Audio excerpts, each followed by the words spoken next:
بسم الله الرحمن الرحيم يا أيها الناس اتقوا ربكم الذي خلقكم من نفس واحدة وخلق منها زوجها وبث منهما رجالا كثيرا ونساء واتقوا الله الذي تساءلون به والأرحام إن الله كان عليكم رقيبا يا أيها الذين آمنوا اتقوا الله وقولوا قولا سديدا يصلح لكم أعمالكم ويغفر لكم ذنوبكم ومن يطع الله ورسوله فقد فاز فوزا عظيما وقال تعالى قل هل ننبئكم بالأخسرين أعمالا الذين ضل سعيهم في الحياة الدنيا وهم يحسبون أنهم يحسنون صنعا.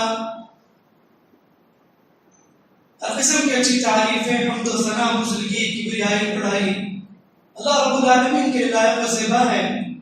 جس اللہ رب العزت نے ہمیں ایمان کی اسلام کی زندگی عطا فرمائی. درود و سلامتی ہو آپ کے ہمارے آقا محمد مصطفیٰ صلی اللہ علیہ وسلم پر جنہوں نے ہمیں سنت پر چلنے کا طریقہ سکھایا, سنت پر چلنے کی تعلیم دی اور بدعت و خرافات سے اللہ کے رسول نے ہم کو روکا. معزز بھائیوں اور پردہ نشین خواتین اسلام, خطبہ مسنہ کے بعد سورہ کہف کے آیت تلاوت کی گئی. رب العالمین کا فرمان ہے قل هل ننبئكم بالأخسرين أعمالا, اے نبی کہہ دیجئے کیا میں تم کو ایسا عمل نہ, ایسی کوئی بات نہ بتاؤں جو کہ تمہیں عمل کر کے بھی نقصان ہوگا, ایسی چیز کے بارے میں تمہیں آگاہ کرتا ہوں کہ تم عمل کر کے بھی گھاٹے میں رہیں گے. الذین ضل سعیهم فی الحیاۃ الدنیا, جو لوگ دنیاوی کوششوں میں گمراہ ہو گئے, وهم یحسبون انہم, اور وہ سمجھتے رہے کہ ہم اچھے کام کر رہے ہیں. خود کے ذہن میں, خود کے دل میں یہ سمجھ بیٹھے کہ ہم اچھے کام کر رہے ہیں, حالانکہ یہ چیزیں عمل کر کے بھی برباد ہونے والی ہیں. اس آیت کے دو تین مطلب بتائے گئے. پہلا مطلب یہ ہے کہ اس سے مراد وہ لوگ ہیں جو عمل تو کرتے ہیں لیکن ایمان سے خالی, اچھے کام کرتے ہیں, سوشل سروس کرتے ہیں, لوگوں کی مدد کرتے ہیں, لیکن مومن نہیں, عقیدہ توحید نہیں, یہ سب برباد ہونے والے ہیں. عبداللہ بن جدعان بڑا اچھا انسان تھا جاہلیت میں, خوب لوگوں کی خدمت کرتا تھا, غریبوں مسکینوں کو کھلاتا تھا. کیا اس کی خدمت؟ صحابہ نے پوچھا اللہ کے رسول, عبداللہ بن جدعان کی خدمت, یہ دوسروں کو مدد کرنا, کیا اسے نفع بخش دے گا؟ نبی نے فرمایا کہ نہیں, اس لیے کہ اس کا ایمان نہیں تھا, وہ عقیدہ توحید پر قائم نہیں تھا. بھلے سے اس نے اچھے کام کیے لیکن آخرت میں ذرہ برابر بھی اسے فائدہ ہونے والا نہیں, ایمان کے نہ ہونے کی وجہ سے. اس آیت میں دوسرا مطلب یہ بھی ہے, عقیدہ تو ہے لیکن اخلاص نہیں ہے, ریاکاری, دکھاوا, لوگوں میں نام کمانے کے لیے کام کرتا ہے, عمل کرتا ہے.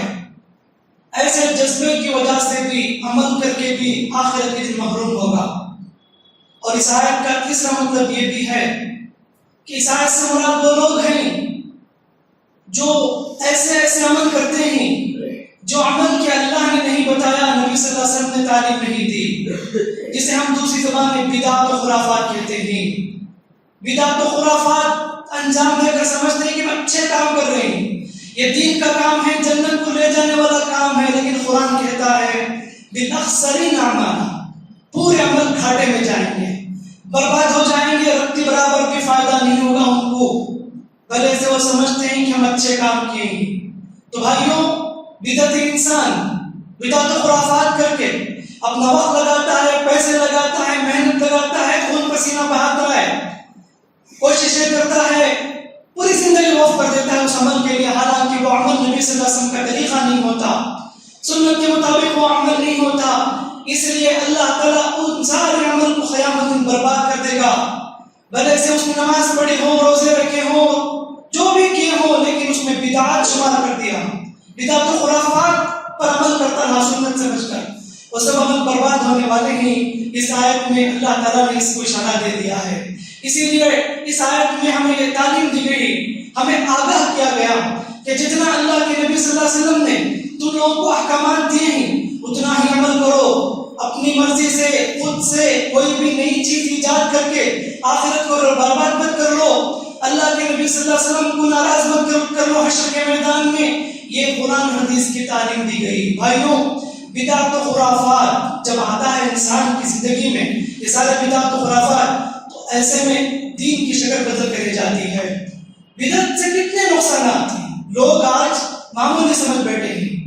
اب ہم سے کہتے ہیں کہ بدعت ہے، تو کہتے ہیں اتنے سالوں سے چلا آ رہا ہے، آج تم آ کر اسے روکتے ہو۔ باپ دادا ہمارے کرتے تھے، ہماری پوری فیملی عمل کرتی آ رہی ہے، تم آ کر کہتے ہم کیسے چھوڑ دیں گے؟ وَإِذَا فَعَلُوا فَاحِشَةً قَالُوا وَجَدْنَا عَلَيْهَا آبَاءَنَا، یہ کون کہے؟ کافروں نے کہا کہ محمد صلی اللہ علیہ وسلم نے بتایا کہ کام غلط ہے، انہوں نے کہا کہ کیسے تم آ جا کر روکتے ہو؟ ہمارے ابا کرتے تھے، ہمارے خاندان کے لوگ اسے کرتے آ رہے تھے، آج تم آ کر اسے روکتے ہو، ہم کیسے اسے قبول کریں؟ کیا ہم اپنے باپ دادا کے طریقے کو چھوڑ دیں؟ اتنی بستی والے سب کرتے ہیں، کیا سب غلط کیا؟ یہ میجورٹی اتنی لوگوں کی جو عمل کرتی ہے سب غلط کیا؟ ایسے بیکار کے سوال کرتے ہیں قرآن کی آیت کو ٹکرا کر۔ بھائیوں، بدعت و خرافات جب زندگی میں آتی ہے تو یاد رکھو کہ دین کی شکل بدل کے رہ جاتی ہے، دین کا اسٹرکچر بدل جاتا ہے۔ دین کے نام پر کریں گے لیکن دین کی شکل بدل جائے گی۔ عیسائی لوگ عیسیٰ علیہ السلام کا نام لے کر کیا کیا کام کرتے ہیں، حالانکہ ان سے کوئی تعلق نہیں ہے۔ انجیل جو ان پر اتاری گئی وہ اس سے دور ہے، انجیل سے ان کا کوئی تعلق نہیں ہے، اس لیے کہ وہ ایسے ایسے کام انجام دیے، نتیجے میں جو مینٹالٹی، جو نالج، جو عمل عیسیٰ علیہ السلام نے صحیح عمل بتایا تھا ان سب کو اگنور کر دیا انہوں نے، اور ایسے ایسی نئی نئی چیزیں ایجاد کر لی، دین سے ان کا کوئی تعلق نہ رہا۔ تو بدعت کا ایک بہت بڑا نقصان یہ ہوتا ہے، دین کی شکل بدل جاتی ہے۔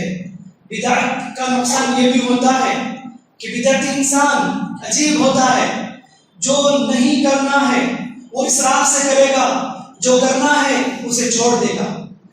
منمانی کرتا ہے بدعتی انسان، جس کو کرنا ہے وہ نہیں کرتا، جو نہیں کرنا ہے اسے اصرار کے ساتھ کرتا ہے۔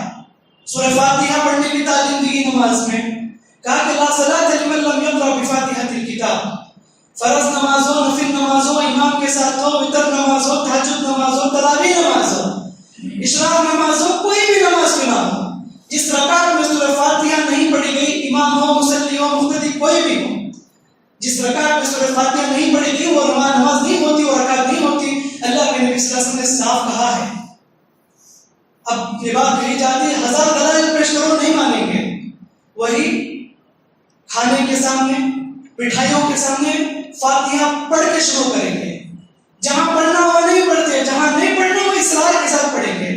آپ انہیں روکیں گے تو کہیں گے دلیل پیش کرو، جہاں ہم دلیل دیتے ہیں نماز میں پڑھنے کی، دلیل دینے پر انکار کرتے ہیں۔ فاتحہ پڑھنا ہے دلیل دیں گے تو انکار کرتے ہیں، جہاں نہیں پڑھنا ہے وہاں پڑھتے ہیں، ہم روکتے ہیں۔ یہاں تم مٹھائی کے سامنے، کھانے کے سامنے فاتحہ جو خوانی کرتے ہو تو کہتے ہیں کہ کہاں منع ہے، ہمیں حدیث سے بتاؤ۔ تو یہ منمانی جہاں نہیں کرنا ہے وہاں اصرار سے کرتے ہیں ایسے بدعتی خرافی لوگ۔ تیسری بات، جو بدعتی ہوتے ہیں وہ ایک نہ ایک دن ضرور شرک میں پڑ جاتے ہیں۔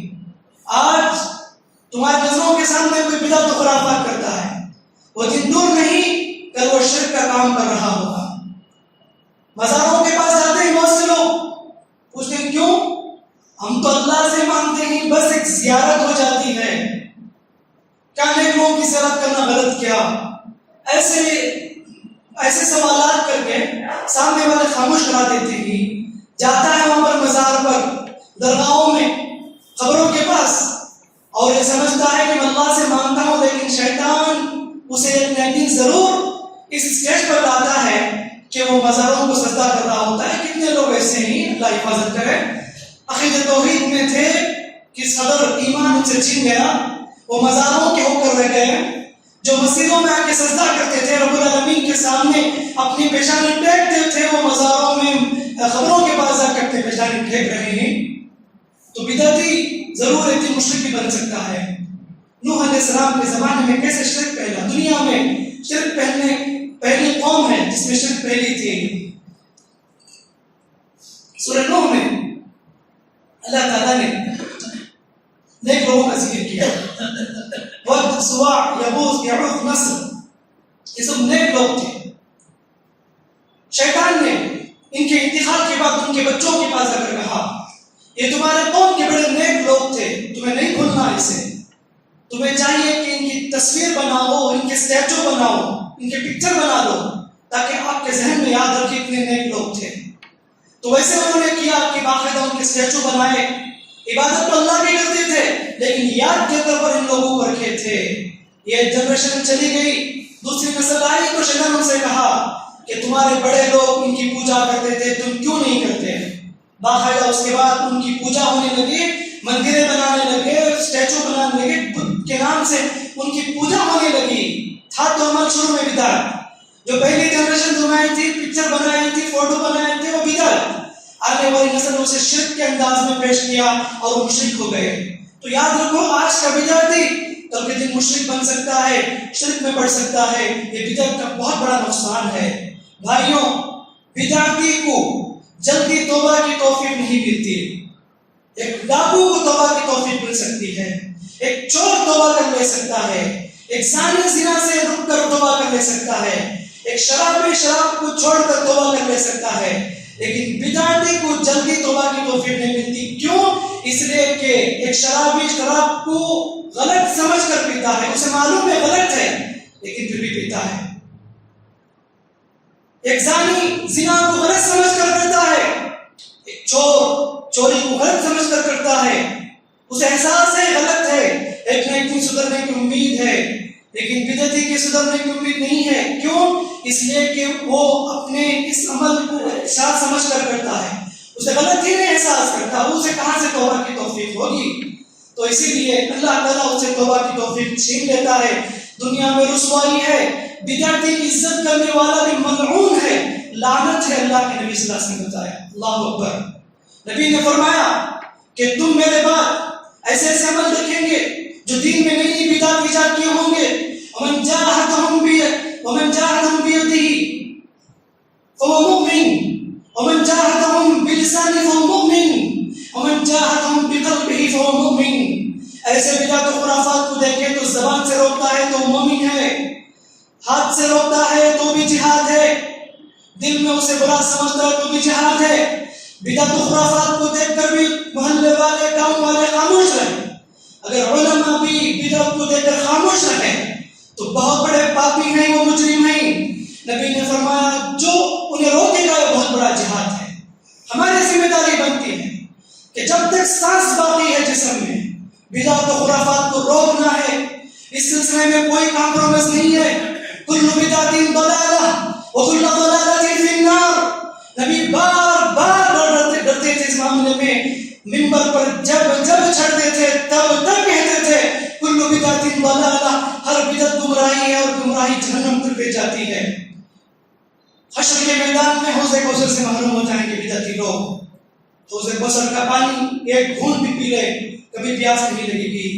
آئیں گی بہت بڑی تعداد میں جماعت، روک لیں گے فرشتے، کہا جائے گا اے محمد تمہاری امت ہے یہ، تمہیں معلوم نہیں کہ تمہارے جانے کے بعد انہوں نے دین میں کیا کیا بدعت ایجاد کی۔ نبی انہیں ڈانٹیں گے، سحقاً سحقاً لمن بدل دینی بعدی، دور کرو ان کو، دور کرو، میں ان کو دیکھنا بھی پسند نہیں کرتا جنہوں نے میرے بعد دین میں بدعت کو خرافات ایجاد کر دیے۔ حوض کوثر سے محرومی ہے بدعت خرافی۔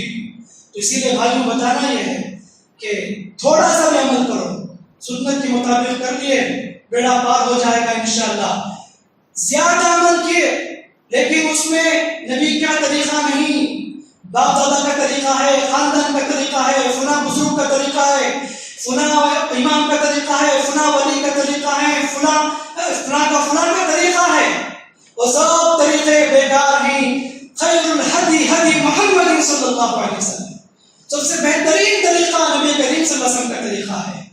اللہ کے نبی صلی اللہ علیہ وسلم کے طریقے کو چھوڑ کر کسی اور طریقے پر چلنے میں عزت نہیں ہے، کامیابی نہیں ہے۔ نبی کے طریقے پر چلیں گے تو تبھی حشر کے میدان میں حوض کوثر کا پانی تمہیں نصیب ہوگا۔ قیامت کے دن نبی کے پیچھے کھڑیں گے، نہ کسی امام کے پیچھے، نہ کسی ولی کے پیچھے کھڑنے والے نہیں، ولی خود محتاج ہوں گے۔ وہ کیا ہوگا ان کے ساتھ قیامت دن، کیا معاملہ کیا جائے گا۔ اسی لیے دین کوئی منمانی کی چیز نہیں ہے، کوئی خاندانی وراثت نہیں ہے، باپ دادا کی جو وراثت نہیں ہے، کسی کی خواہشات نہیں ہے، یہ اللہ اور اس کے رسول صلی اللہ علیہ وسلم کا دین ہے۔ اللہ کی بات چلے گی، نبی کریم صلی اللہ علیہ وسلم کی بات چلے گی، اللہ اور اس کے رسول کی بات کے سامنے کسی کی بات نہیں چلے گی۔ اطیعوا اللہ و اطیعوا الرسول قرآن نے 25 سے زائد مرتبہ اعلان کر کے بتایا کہ اللہ کی اطاعت کرو، نبی کی اطاعت کرو، لیکن افسوس یہ ہے ہم لوگ یہ ساری آیتیں نہیں پڑھتے، سمجھتے نہیں اور اسے اگنور کر دیتے، مختلف قسم کے بدعت و خرافات میں ملوث ہو جاتے ہیں۔ بھائیوں، بتانا مقصد یہ ہے کہ ہم لوگ شعبان کے مہینے میں، شعبان کا مہینہ اللہ کے نبی صلی اللہ علیہ وسلم کے بارے میں آتا ہے کہ نبی کریم صلی اللہ علیہ وسلم شعبان کے مہینے میں کثرت سے نفل روزہ رکھا کرتے تھے، تو لہٰذا یہ ماہ شعبان میں کثرت سے نفل روزہ رکھنا چاہیے۔ البتہ 15 شعبان کے بعد رکھنے سے منع کیا اللہ کے نبی صلی اللہ علیہ وسلم نے۔ کیوں؟ اس لیے کہ رمضان کا مہینہ آ رہا ہے، 15 کے بعد رکھیں گے، ممکن ہے کہ کمزوری ہوگی اور اس کا افیکٹ رمضان میں پڑ سکتا ہے۔ لیکن جن لوگوں کی عادت ہے کہ پیر اور جمعرات کو روزہ رکھنے کی یا مہینے میں 3 روزہ رکھنے کی، ان کی جو عادت ہے تو وہ 15 کے بعد بھی رکھ سکتے ہیں۔ اسی طرح وہ خواتین جن کے روزے گزشتہ رمضان میں چھوٹ چکے تھے، شعبان کے آخر تک بھی وہ قضا چاہے تو رکھ سکتی ہیں اپنے چھوٹے ہوئے روزے کی۔ حضرت عائشہ رضی فرماتی ہیں کہ میں رمضان کے جو روزے چھوٹ جاتے گزشتہ رمضان کے، ان روزوں کی قضا میں شعبان تک کیا کرتی تھی، ان لوگوں کی اجازت ہے، ورنہ تو جن کی عادت نہیں ہے ان کو اجازت نہیں ہے کہ 15 کے بعد وہ روزہ رکھیں۔ یہ اللہ کے رسول صلی اللہ علیہ وسلم عمل تھا شعبان کے مہینے میں۔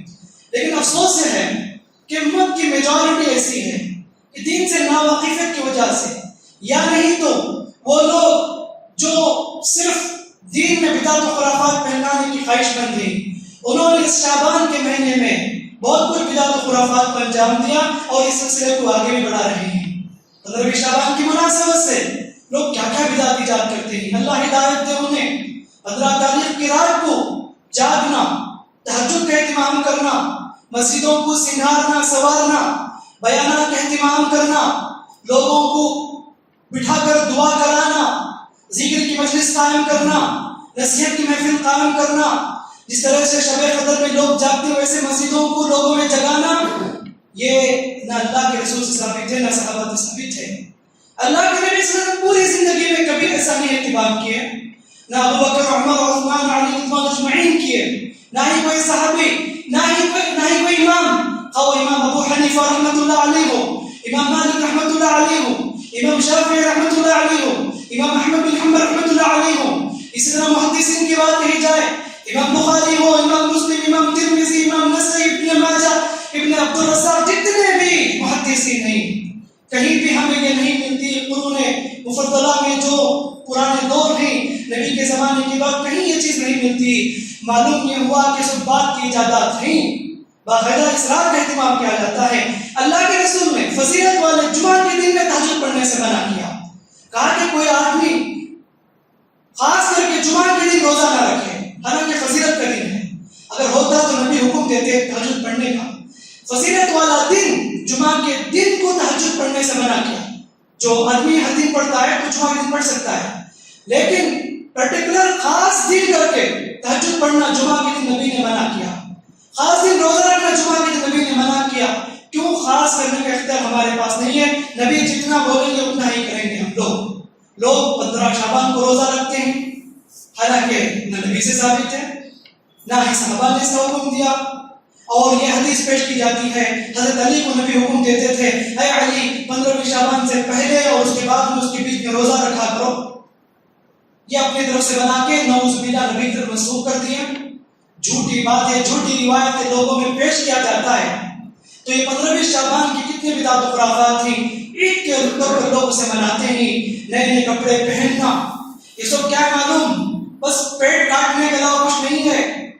ایسا لگتا ہے کوئی آدمی پیٹ بھرنے کے لیے عید ایجاد کیا ہے، باقاعدہ بریانی بنائی جاتی ہے، میٹھے سب بنا کے تقسیم کیے جاتے ہیں، ایسا لگتا ہے کہ کھانے کا یہ بہانہ ہے، اس کے علاوہ کچھ نہیں ہے۔ دین سے رتی برابر اس کا کوئی تعلق نہیں ہے، اور سمجھا جاتا ہے کہ روح آئے گی، ہمارے ابا کی روح آئے گی، امی کی روح آئے گی، یہ تصور دیا جاتا ہے۔ کافروں کو یہ تصور ہے کہ جو آتما واپس آتی ہے دنیا میں ہمیں دیکھتی ہے، نعوذ باللہ، قرآن کہتا ہے مرنے کے بعد یا تو علین کو جائیں گے تو سجین کو جائیں گے، دوبارہ ایک سیکنڈ کے لیے بھی دنیا میں آنا امپاسبل ہے۔ جب سور پھونکا جائے گا، اسراف علیہ السلام سور پھونکیں گے، تبھی اس روح کو نکال کر جو جسموں میں لگائیں گے اور اس کے بعد قبر سے اٹھائے جائیں گے۔ دنیا میں نہیں آتی روح، ہوتا کیا ہے، رات کو روح آتی ہے 15ویں شعبان کی رات کو، اس لیے جو جو ابا کی خواہش تھی، کیا کیا پکوان کھاتے تھے، وہ سب بنا کے روم میں رکھتے ہیں۔ گھر کی صفائی ہوتی ہے، جھالے مارتے ہیں، پینٹ مارتے ہیں، عطر لگاتے ہیں، موم بتی سلگاتے ہیں، اور باقاعدہ کھانے بناتے ہیں۔ حد تو یہ ہے کہ جہالت، باپ بیڑی پیتا تھا تو بیڑی بھی رکھتے ہیں، باپ شراب پیتا تو شراب کی بوتل بھی رکھتے ہیں کہ روح آ کے پیے گی، نعوذ باللہ۔ کیا یہ اسلام کا طریقہ ہے؟ کیا نبی کا حکم ہے؟ کیسے جہالت میں ہم لوگ جی رہے ہیں، کیسی نادانی ہمارے پاس ہے، زمانے جاہلیت کیسی لوٹ کر آ چکی ہے۔ حالانکہ نبی کا طریقہ نہ رہا، قبرستان کو سجایا جاتا ہے، قبرستان میں زیارت کی جاتی ہے، اور کہتے ہیں کہ باقاعدہ دعا کرنی چاہیے۔ کوئی روایت پیش کر دیا نبی گئے تھے رات کو، نعوذ باللہ، قبرستان جاؤ، بار بار جاؤ، یہ حکم ہے۔ 15ویں شعبان کو خاص کر کے جانا، اس سے اللہ کے رسول صلی اللہ علیہ وسلم نے منع کیا ہے۔ اور اس رات کو 15ویں شعبان کے رات کو لوگ قضا نماز پڑھتے ہیں اور صلاۃ الفیہ کے نام سے پڑھتے ہیں 100 رکعت، ہر رکعت میں سورہ فاتحہ کے بعد 10 مرتبہ سورہ اخلاص پڑھتے ہیں۔ کیا کیا عمل لوگوں نے بنایا، اللہ حفاظت کرے۔ اللہ کا شکر و کرم ہے کہ اللہ نے ہمیں وہ صحیح سمجھ عطا کی، سنت کیا ہے، بدعت کیا ہے، صحیح دین پر ہمیں چلنے کا طریقہ سلیقہ ہمیں نبی نے سکھایا ہے۔ ہمارے نظروں کے سامنے ہمارے ریلیشن کتنے ایسے ہیں جو بدعت و خرافات کرتے ہیں، یہ گھر میں ہوتے ہیں، کتنے بدعت و خرافات آپ دیکھتے ہوں گے۔ ان سب کو روکنا چاہیے، منع کرنا چاہیے۔ اللہ ہدایت دے، اللہ ہدایت دے۔ اصل میں کیا ہے، یہ جتنے بھی بدعات پہلے ہیں ان کے دو ہی ریزن ہیں۔ پہلی ریزن کیا ہے، جتنے بھی روایت ہیں سب کے سب ضعیف ہیں، ناتھینٹک فیکٹ ہیں، جیسے نبی میں آدھار اور مچھوئی جن کا کوئی پروف نہیں ہے، نبی نے کہا کہ یہ کرو، صحابی نے کہا کہ یہ کرو، جتنا بھی اگر آپ دیکھیں گے روایت وہ اناتھینٹک ہے، غلط ہے، غلط ہے، کہتے ہیں غلط ہے، ٹھیک ہے، عمل کرنے میں کیا حرج ہے، ہم مانتے ہیں ضعیف روایت ہے، وہ پروف نہیں ہے، لیکن پھر بھی عمل کرنے میں کیا ہے۔ یاد رکھو، بدعت سے اگر آپ بچنا چاہتے ہیں تو ایک ہی طریقہ ہے، جو بھی عمل کرتے ہیں تو پروف مانگو۔ کوئی بھی کہتا ہے پروف مانگو، کیونکہ دین کوئی سستی بات نہیں ہے کہ جو چاہے کر لیں، نہیں۔ دنیا کے معاملے میں کتنی چھان بین کرتے آپ، تجارت کے معاملے میں کوئی آدمی کوئی چیز بھیج دیتا ہے، کتنا اس کی چھان بین کرتے ہیں، وہ کس کوالٹی کی ہے، کتنی کوانٹٹی ہے، وہ کس قسم کی چیز ہے، پوری تحقیق کر کے پرچیز کرتے ہیں۔ لیکن جب دین کی بات آتی تو کیا دین اتنا سستا ہو گیا؟ ہر واٹس ایپ میں آنے والی چیز صحیح نہیں ہوتی، ہر فیس بک میں آنے والی چیز صحیح نہیں ہوتی، ہر انسٹاگرام میں آنے والی چیز نہیں صحیح ہوتی۔ لوگ آج یوٹیوب پر ایمان رکھتے ہیں، آج لوگ سوشل میڈیا پر ایمان رکھتے ہیں، جو بھی واٹس ایپ میں عمل کر لیے دوسروں کو شیئر کر دیے، ساری چیزیں بدعت و خرافات کے علاوہ کچھ نہیں ہوتی۔ اور پہلی بات یاد رکھو، جتنی بھی ضعیف روایتیں ہیں اس میں لوگوں میں پھیلایا گیا، کسی میں بدعت پہننے کے ہم ہو جاتے۔ اور دوسری بات کہ جو کچھ شب قدر کے لیے جو باتیں تھیں وہ ساری چیزیں لوگوں نے 15ویں شعبان کو فٹ کر دیا۔ جو فضیلتیں شب قدر کے تعلق سے ہیں وہ ساری فضیلتیں 15ویں شعبان میں فٹ کیا۔ دلیل تو پیش کرتے قرآن کی، حالانکہ وہ دلائل سب شب قدر کے لیے ہے۔ شب قدر میں فیصلے ہوتے ہیں، قرآن کہتا ہے کہ تنزل الملائکۃ والروح فیہا بإذن ربہم من کل امر۔